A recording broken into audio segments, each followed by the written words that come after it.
मैं आप लोगों को बताने वाला हूँ कि बोर्नियो का जो नया अपडेट आया है उसमें से जो आपका बिटमैप और हार्डवेयर बोल रहा हूँ स्कीमेटिक्स जो हट गया है, मतलब नहीं आ रहा है, कहाँ पे चला गया है। और ये नए टूल में जो नया अपडेट आया है इसमें क्या क्या फीचर है, क्या क्या नया हमको इसमें देखने के लिए मिलेगा, आज हम यही बताने वाले हैं। ठीक है, पहली बात तो ये मुझे भी पता नहीं था, मेरा लड़का यूज़ कर रहा था तो उसने मुझे बोला कि इसमें बिटमैप तो आ ही नहीं रहा है, स्कीमेटिक्स तो आ ही नहीं रहा है, कहाँ चला गया।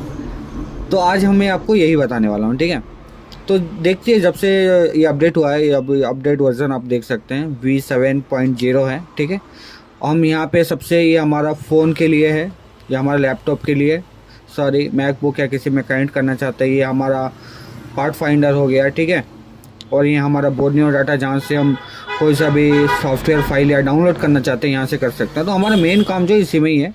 तो हम इसके ऊपर एक बार क्लिक करते हैं, हम क्लिक करते हैं तो यहाँ पे कुछ लोडिंग ले रहा है। ठीक है, इस जगह पे ये पहले कुछ अलग तरीके से था, सेंटर में आता था, अभी फ़िलहाल साइड में आ रहा है।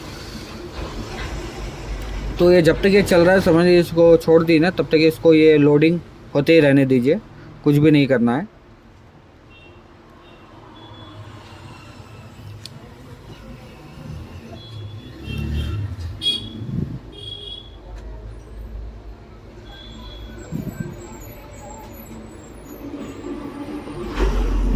तो यहाँ पे लोडिंग हो गया। तो यहाँ पे सिर्फ देख सकते हैं चार ही ऑप्शन है, एक तो मोबाइल फ़ोन सोल्यूशन, उसके बाद में सिस्टम ऑन चिप, उसके बाद में डाटा शीट है, उसके बाद में डाइवर्ट वैल्यू है। ठीक है, तो सबसे पहले हम देखते हैं मोबाइल सोल्यूशन का। ठीक है, मोबाइल फ़ोन सोल्यूशन, इसमें क्लिक करते हैं। तो पहले क्या था, इसमें हम जैसे ही क्लिक करते हैं तो नीचे हमको आ जाता था बिटमैप और स्कीमेटिक्स का। ठीक है, तो फिलहाल इसमें नहीं है। तो इसमें कहाँ चला गया, तो आसान भाषा में मैं आपको बताता हूँ।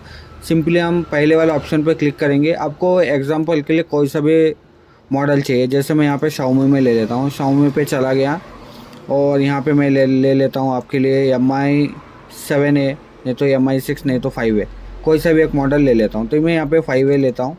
तो यहाँ पे जैसे हम 5A पे क्लिक करते हैं तो यहाँ पे आपको सब कुछ मिल जाता है, तो आपको एक्स्ट्रा कहीं पे भी जाने की ज़रूरत नहीं है।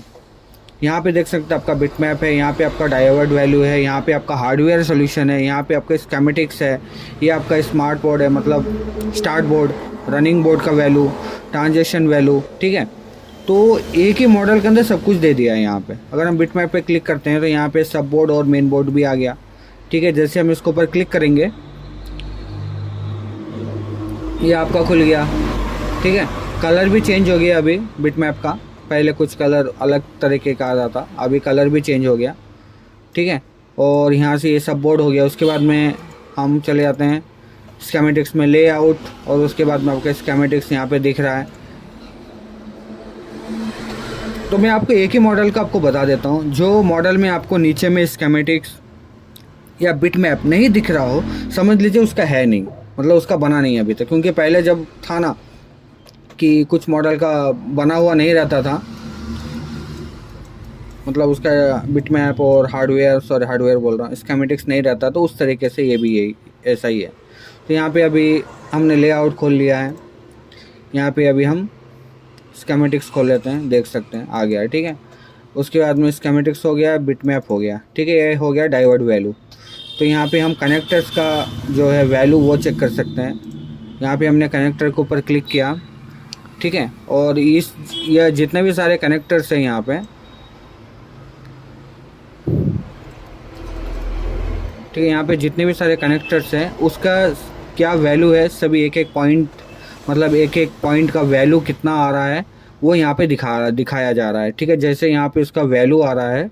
ठीक है, ये बैटरी निकाल के कंडीशन, मतलब कुल टेस्टिंग हम बोल सकते हैं, मतलब बैटरी निकला हुआ है, चार्जिंग पे नहीं लगा, उसका वैल्यू है, क्या आ रहा है 0.237। ठीक है, और ये वैल्यू आपके मल्टीमीटर में शायद अलग आ जाए, तो इसमें जो यूज़ हुआ है मल्टीमीटर, यहाँ पे आप देख सकते हैं इस वाले मल्टीमीटर से इन्होंने जो इसका वैल्यू को मेजर किया है। तो आपके मल्टीमीटर में शायद कुछ ऊपर नीचे हो सकता है वैल्यू, यहाँ पे 0.4 दिया तो आप में 0.5 नहीं तो 0.6 आ सकता है, मगर वैल्यू तो ज़रूर आएगा। ठीक है, इन्होंने इस मल्टीमीटर को यूज़ किया है। ठीक है, आप इसको गूगल में सर्च करेंगे तो आपको ये मल्टीमीटर ही मिलेगा।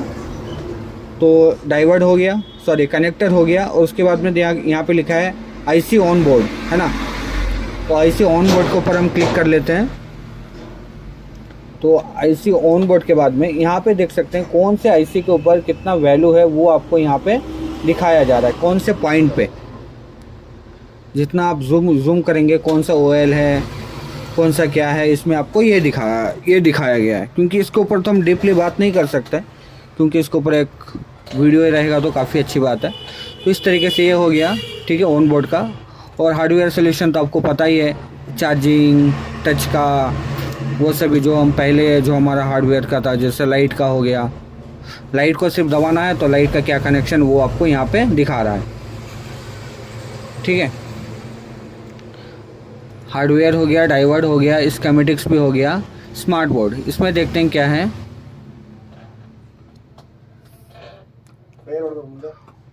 स्मार्ट बोर्ड, तो यहाँ पे देख सकते हैं स्मार्ट बोर्ड में क्या है। यहाँ पे जैसे फ्रंट कैमरा लिखा है, तो फ्रंट कैमरे का जो कनेक्शन है, कहाँ से कहाँ गया है, कौन सा लाइन का क्या ज़रूरत है, वो यहाँ पे ऑलरेडी आप एक क्लिक करेंगे तो आपको मिल जाएगा, ठीक है। जैसे यहाँ पे हमको टच के लिए चाहिए तो हम टच के जैसे ही दबाते हैं तो यहाँ पे देखिए टच का कनेक्शन कहाँ से कहाँ जा रहा है, किस से जा रहा है, वो यहाँ पे सब कुछ बताया गया है। स्मार्ट बोर्ड सिर्फ इतना सा ही है, मतलब आपका ईजी भाषा में समझ लीजिए, आपका ये हार्डवेयर का जैसा हो गया मेथड, ठीक है।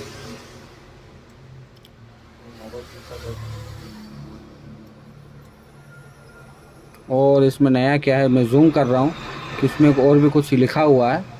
हाँ, इसमें आपको जो है पार्ट्स का नाम भी आपको मिल जाता है कि इस यहाँ पे कौन सा पार्ट्स यूज़ हो रहा है, ठीक है। आप उस हिसाब से आप इसको चेक कर सकते हैं। चलिए, स्मार्ट बोर्ड का मतलब ये हो गया। अब हम यहाँ पे देखते हैं ट्रांसमिटर में क्या है। ट्रांजिस्टर में ये लगा है कि इसमें कौन से जगह पे क्या, यहाँ पे सिर्फ 2 ही वैल्यू दिखा रहा है। ट्रांजिस्टर इसमें जो लगा 100K का जो मतलब डाइवर्ट लगा हुआ है, रजिस्टर लगा हुआ है, सॉरी, एक यहाँ पे है और एक यहाँ पे है, ठीक है, इस बोर्ड के अंदर। और इसका तो हमको उतना ज़रूरत नहीं पड़ता क्योंकि डाइवर्ट तो हम ऐसे, सॉरी रजिस्टर तो हम ऐसे ही ढूंढ लेते हैं। और यहाँ पे वोल्टेजेस लिखा हुआ है, इनपुट और आउटपुट, ठीक है। ये जो हमको पहले हार्डवेयर के अंदर मिल जा रहा था, अभी इसके लिए अलग से ही एक मतलब ये बना के दे दिया है, ठीक है। तो समझ ही गए होंगे कि अभी जो बोर्नियो का जो नया अपडेट है वो किस तरीके से आपको यूज़ करना है, ठीक है। आपको अगर समझ लीजिए, एग्जांपल मैं यहाँ से कोई एक मॉडल उठा लेता हूँ, अनकॉमन मॉडल, जिसका मुझे लगता है कि कुछ मिले ना, Y3। तो Y3 का देखिए सिर्फ ओनली स्कीमेटिक्स है, इसका बिट मैप नहीं है, हार्डवेयर नहीं है, ठीक है। और जो डाइवर्ट वैल्यू वो सब कुछ भी नहीं है, सिर्फ स्कीमेटिक्स मिल जाएगा आपको Y2। तो यहाँ पे सिर्फ इसका बिट मैप है, हार्डवेयर भी नहीं है, स्कीमेटिक्स भी नहीं है, डाइवर्ट वैल्यू नहीं है, ठीक है, ट्रांजिस्टर वैल्यू नहीं है। तो यही कुछ है नया अपडेट, और कुछ नहीं। जैसे हमको पहले कुछ मॉडल के स्कीमेटिक्स नहीं मिलते थे या बिट मैप नहीं मिलते, तो उसी हिसाब से ये भी है कि इसका एक ही जगह पे सब कुछ डाल दिया है। आप सिर्फ इसी पे जाएंगे तो आपको सब कुछ मिल जाएगा, है ना, A to Z आपको सब कुछ मिल जाएगा। और यहाँ पे जैसे डाइवर्ट चिपसेट है, यहाँ पे मीडियाटेक क्वालकॉम का आईसी के ऊपर क्या वैल्यू रहेगा वो दिखाया गया है, ठीक है। एक आईसी के ऊपर क्या क्या रहेगा यहाँ पे वो दिखाया गया है। ये सर्किट किस तरीके से काम करता है, कौन सा में, ये बहुत मतलब हाई लेवल हो गया, थोड़ा ज़्यादा ही लॉन्ग हो जाएगा ये तो इसको हम फिलहाल छोड़ देते हैं। और यहाँ पे जो है चिपसेट जो लिखा हुआ है, उसमें भी आप वही चिपसेट का मतलब ऑडियो सेक्टर में, जैसे ऑडियो में गए तो ये देखो ऑडियो में इतना सारा आईसी लगा हुआ है, तो आप उसका वैल्यू चेक कर सकते हैं सिंपली। अगर ऑडियो नहीं तो आपका चार्जिंग सेक्शन में, ठीक है, चार्जिंग में देखिए इतना VQ आईसी लगा हुआ है, मतलब इन्होंने इतना बनाया है इस तरीके से, ठीक है। यहाँ पे आपका GPRS, front camera, IMEI repair, बहुत कुछ, मतलब आप यहाँ से कुछ भी जो है आपका जो इशू रहेगा वो आप यहाँ से फाइंड करके आप उसको सॉल्व कर सकते हैं। उसी नंबर का इशू उसमें लगा रहना चाहिए, तो मॉडल चाहे कोई सा भी हो, ठीक है। जैसे यहाँ पे हमारा चार्जिंग सेट करते हैं, तो हमारा फ़ोन में अगर चार्जिंग ऐसे लगा BQ24170, उसमें अगर वही आईसी लगा है तो आप इसका जो चार्जिंग सेक्शन देख सकते हैं, चाहे आपका फ़ोन चाहे कोई सा भी मॉडल का हो, मगर उसमें यही नंबर का VQ आईसी लगा होना चाहिए, ठीक है। तो ये सर्किट किस तरीके से काम करता है उसके ऊपर ये यहाँ पे बताया गया है। ये पढ़ना पड़ेगा स्टेप बाय स्टेप, ये भी काफ़ी लंबा प्रोसेस है, कभी अगर ये सब का ज़रूरत तो वैसे फ़िलहाल पड़ता नहीं है, सिर के ऊपर से जाता है। अगर कभी यहाँ पे सर्किट है समझना है तो आप इसको देख के समझ सकते हैं। अगर आपको अच्छा नॉलेज है तो आप इसको देख के सर्किट बना किस तरीके से है, ये जो आईसी किस तरीके से काम करता है, यहाँ पे यही बताया गया है। ठीक है, तो यहाँ से इसको भी हटा देते हैं। और ये आ गया आपका डाइवर्ट वैल्यू। डाइवर्ट वैल्यू में भी आपको वही चार्जिंग, ऑडियो सभी मिल जाता है। तो यहाँ पे हम चार्जिंग पे चले जाते हैं। चार्जिंग में भी देखें, यहाँ पे भी अभी इसमें काफ़ी सारे आईसीस आ गए। उसमें सिर्फ VQ था, इसमें बहुत सारे आईसी आ गए। ठीक है, यहाँ पे PM8998 है। इसके अंदर, इस चार्जिंग के अंदर में कौन कौन सा पॉइंट का क्या वैल्यू है वो आप यहाँ पे चेक कर सकते हैं। ठीक है, तो इसके ऊपर कभी अगर हम, और ये इसमें बताया भी गया है कि ये जितना भी वैल्यू है इन्होंने इस मल्टीमीटर से लिया है, जो मैं स्टार्टिंग में आपको बता रहा था। ये रहा उनका, नहीं ये है मल्टीमीटर का नाम। इस मल्टीमीटर से उन्होंने रीडिंग को मतलब समझा है, लिखा है। आपका मल्टीमीटर में शायद रीडिंग कुछ उल्टा आए, मगर रीडिंग तो आएगा ही आएगा, थोड़ा ज़्यादा कम ऊपर नीचे हो सकता है। तो उम्मीद करता हूँ कि आपको इस बोर्नियो का अपडेट के बारे में कुछ ना कुछ तो अच्छा लगा होगा। अगर वीडियो अच्छा लगा होगा तो लाइक कीजिएगा, कमेंट कीजिएगा, शेयर कीजिएगा और चैनल को सब्सक्राइब जरूर कर लीजिएगा। मिलते हैं और एक नए वीडियो पे।